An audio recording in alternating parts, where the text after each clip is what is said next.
Hello! We have two stories today, but our first is a bit older as I've been holding on to it for the perfect occasion, like when I had something sweet to wash it down with. But that's for later. Right now, we have a story that's chock full of the kind of psycho energy that'll stick between your teeth. You know those stories where it's so wild, it's hard to even comprehend the logic and you just can't swallow it down.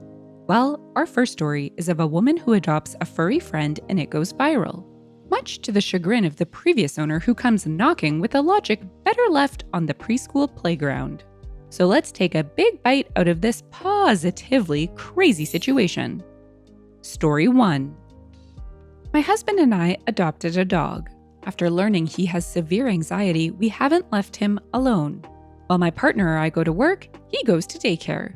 We do weekend activities and walk him after dinner each night. We don't even go out to eat unless we can bring him, and we just sit outside. In my opinion, I think we are decent owners. He's currently in training and on meds for separation anxiety. Recently, we went semi-viral for a post. I won't go into specifics for privacy reasons. My account was tagged, and shortly after, I got a DM.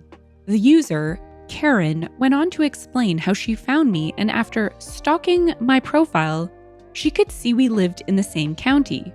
Apparently, her and her husband were remote workers, but soon were required back to the office. The dog was being left in the crate and eventually had started to destroy his crate, and when he broke free, had destroyed their apartment. She goes on to say how she is back to being a remote worker and would like the dog back, having the time for him now. She sent pictures of him to prove everything she was saying. I told her they made the right decision, understanding they didn't have the time or resources, but I'm not a foster. I adopted this dog and he's mine. I told her I'm sorry she regrets giving him up, but dogs are lifelong commitments and I'm not going to give him back just because she, and I quote, had him first. She went on to tell me what a horrible person I was and how she had the dog since he was 8 weeks old and she's practically the only mom he's ever known. I again told her no, then finally blocked her. 2 weeks pass and I'm at home alone with the dog when I hear someone jiggle the door handle. And then they start pounding on my door. I saw on the camera a man. I asked him what he wanted through our security app and he told me to open the bloody door. The dog followed me into our back bedroom where I locked the door and grabbed my husband's firearm. I am still on the app and tell him I'm armed and if anyone tries to come into the house, I will use it. He needs to leave now and I'm calling the police. He's just yelling, "Open the door, you fracking witch. I know who you are, OP." I felt physically sick. He knows my name? I call 911 and text my husband to come home now. I tell the operator I'm 14 weeks pregnant and someone is trying to break into my house, but I'm armed. For 5 minutes, he continues to pound on my front door. I'm watching through the app, making sure he hadn't broken through yet. The 5 longest minutes of my life.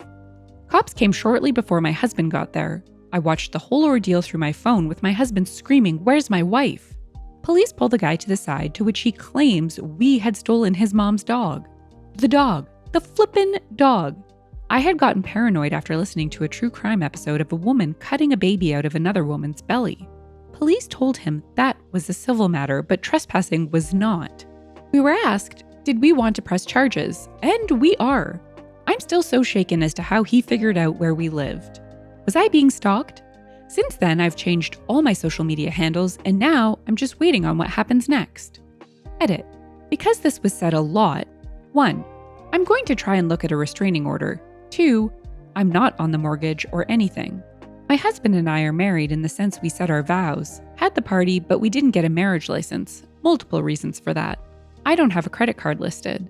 At least to that house because we've moved 3 times already since January 2021, and it's easier than to keep doing a change of address. So everything is sent to my mom. In the comments, Live Western said, "Unfortunately, once they have your name on Facebook anyway, someone can go to your photos and, if they know what they're doing, they can pull up a location for where the photo was taken, right down to house number, name of street, and city. That's why so many parents today have a rule that no photos of their children are to be posted by anyone." OP replied, "I know, it's crazy. But I mentioned it in a comment. I've never posted our house or that we moved, like an hour away. I don't add location tags to my posts, and I haven't been on Facebook in the last year other than to raise money for AFSP. My sibling passed away in that way, and that's a lot of the reason holding the weapon was so traumatic." Someone said, You're clearly leaving out critical info. You adopt a dog, and don't say where from, and then don't go into specifics on your semi-viral post? Then, somehow, this dog owner knows where you live, rant skipped. If they surrendered the dog, that's a whole other ballgame. You don't really focus on that, you just justify why you're a better owner and how crazy they are. OP goes off. Husband went to pick up dental chews for my parents' dogs and PetSmart was having an adoption event. He's been with us for 3 months at this point. As I've said, we are working with a trainer. He's broken through a crate and we would rather send him to daycare rather than 1, spend money on another he could break, or 2, have him in a crate for 8+ hours. He was 33 pounds when I got him. He needs to be about 55 to 65 according to our vet. If you read the first line, quote, "My husband and I adopted a dog." Or a little further down, quote, "I'm not a foster, I adopted this dog." Want me to go into specifics and tell you which shelter exactly? Or send you a link to my freaking personal TikTok account while I try to remain anonymous on Reddit? Drink some water and grow a brain cell, dude. Oh goodness. Do not upset a fur baby mama. Also, I'm pretty sure the fact that the previous owner's son came barreling down on OP's door, sounding super threatening and agitated, is probably an indication of the kind of people they're dealing with. A 55 to 65 pound dog sitting in a crate all day is nuts. Scratch that. Any dog sitting in a crate all day is nuts. Whether they gave up the dog because they had a moment of sanity or the dog was seized, this fur baby is way better off with OP. OP should tell them, sorry, no backsies. Our second story is the wholesome relief of the year. No, it hasn't won any awards. But after the last story and that last comment, oof, I knew I needed something special to follow it up with and rinse off all that rage. So it was either double down on crazy, and I do love me some double-stacked meat wrapped in bacon. But alas, KFC has decided to snub Canada from its golden cardiac arrest-inducing triumph. So we move straight on to dessert with something so completely sweet it'll rot your teeth. Up next is a heartwarming tale of a soldier overcoming his struggle after being discharged from the military. Little did he realize until many, many years later that he had an unseen hand holding him and moving him forward all along. Story 2. In 2018, my dad told me he was planning to open a plant shop and asked if I wanted to help, since he was still working his full-time job and would not have the time to manage the shop. Now, my dad loves plants. The house is filled with them, and he comes home every day after work to care and check in with them. He's extremely knowledgeable about them too, and could tell if a plant was sick and how to treat it without ever having gone to school for it. He told me he really wanted to try it and hoped he could make something out of it. At this point, I had just gotten discharged from the military and wasn't doing much. Plus, it was rare that he would ask for my help, so I said sure. Within a week or two, we opened the shop. We planned the prices, the stocks. He taught me the basics of how to take care of various plants, and also how to make the terrariums to sell, and everything else I needed to know to run the shop when he wasn't around. We sold succulents, various flowers, bonsai, seeds, anything we thought looked fun and interesting. He sourced all of that himself. He came by every day when he had a break from work and even offered delivery services to customers. Unfortunately, the shop didn't last long. The rent was expensive and foot traffic was low, so he was essentially bleeding money. Didn't help that he insisted on paying me a full living wage either. Eventually, I couldn't bear to see him work so hard and lose so much money and told him I didn't want to do it anymore. The shop then closed, and that was that. I've always felt bad about how it ended and regretted how I didn't stick it out longer with this thing he worked so hard for and loved. I decided that once I made enough money in the future, I would help him restart this business. Cut to a few days ago, I casually asked my mom if my dad ever mentioned anything about starting the business again since he was so into it. She was confused at first, then told me the truth. He didn't start the business because he wanted to.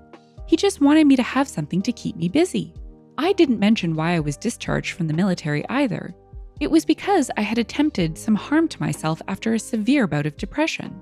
He came up with the business idea while visiting me at the psych ward after I mentioned how doing nothing all day makes me feel worse.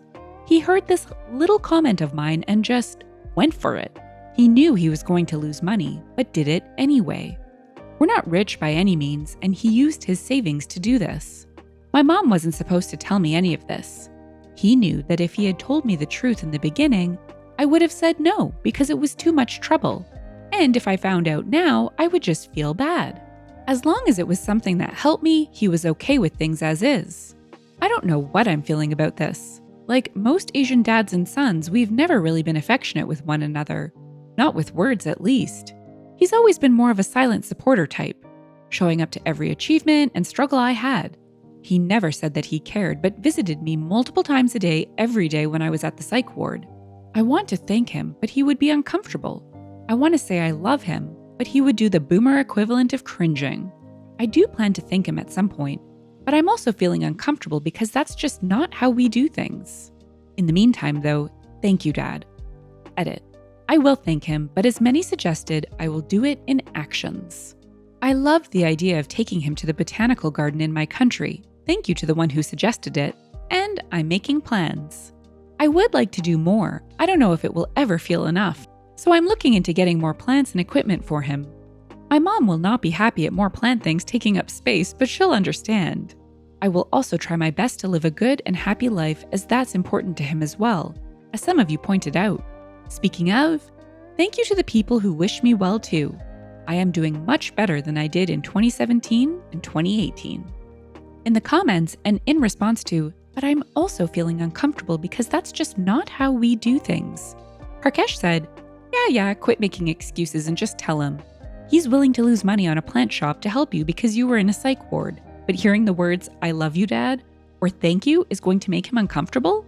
OP replied, I'm not kidding, it really would make him uncomfortable. When I got my diploma, I told him thank you for coming and he straight up excused himself. You can really tell he doesn't enjoy it. You're right though, I will thank him, but perhaps not through words, but actions, like he has done for me throughout my life. Oh, that one gave me goosebumps. It has to be one of the most lovely stories I have ever read. So cliche to say that actions speak louder than words, but that one just fits like the final piece of a puzzle.